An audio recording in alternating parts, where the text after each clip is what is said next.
জীৱন চলি থকাটোতকৈ হৈ যোৱাটো খুব ভাল নিচিনা ফিল কৰা যায়। যেতিয়া আমি ক'ৰবাত বহি অতীতটোৰ কথা ভাবোঁ নহয়, তেতিয়া ফিল হয় যে সেই দিনটোৱেই ভাল আছিল, সেই সময়খিনিয়ে ভাল আছিল। আকৌ এবাৰ সেই সময়খিনি ঘূৰাই পোৱা হ'লে, কিন্তু পাই জানো সেই সময়খিনি আকৌ এবাৰ ঘূৰাই?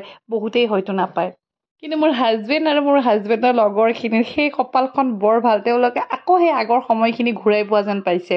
হ'ব পাৰে এতিয়া অকণমান বয়স সলনি হ'ল, হ'ব পাৰে এতিয়া কিছু কাম সলনি হ'ল, কিন্তু চাকৰিৰ মাজমজিয়াত তেওঁলোকে আকৌ এবাৰ সেই পুৰণা দিনকেইটাত জীয়াবলৈ চান্স পাইছে। তেওঁলোকৰ সেই স্মৃতিৰ মাজত মোৰো অকণ অকণ অতীত জড়িত হৈ আছে, আৰু তেওঁলোক যেতিয়া আকৌ এবাৰ আহিছে নহয়, মনটো কিবা এটা ফূৰ্তি, কিবা বেলেগ ধৰণৰ অনুভৱ এটা হৈছে।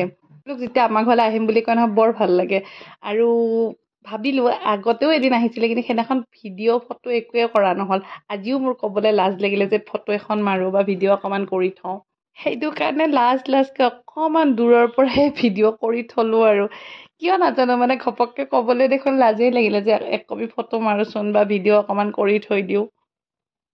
এতিয়া চাগে সময়ৰ পৰিৱৰ্তন ন, এতিয়া চাগে মানে আগৰ সেই সৰু বয়সটো নাই ন। আগতে যেনেকৈ তেনেকৈ পুটুককৈ কৈ দিব পাৰিছিলোঁ, কিন্তু এতিয়া ক'বলৈ অকণমান লাজ লগা হ'ল। যি কি নহওক, মনে মনে হ'লেও অকণমান ভিডিঅ' কৰি থৈছোঁ, কিন্তু তেওঁলোকে এতিয়া ভিডিঅ'টো যদি চাই গম পাব। নকলোঁ যদিও কিছুমান স্মৃতি এনেধৰণে ৰাখিব পাৰি ন, নিশ্চয় তেওঁলোকে বেয়া নাপায় ভিডিঅ'টো দিয়াৰ ফলত। আৰু মোৰ হাজবেণ্ডে ব্ৰেগৰ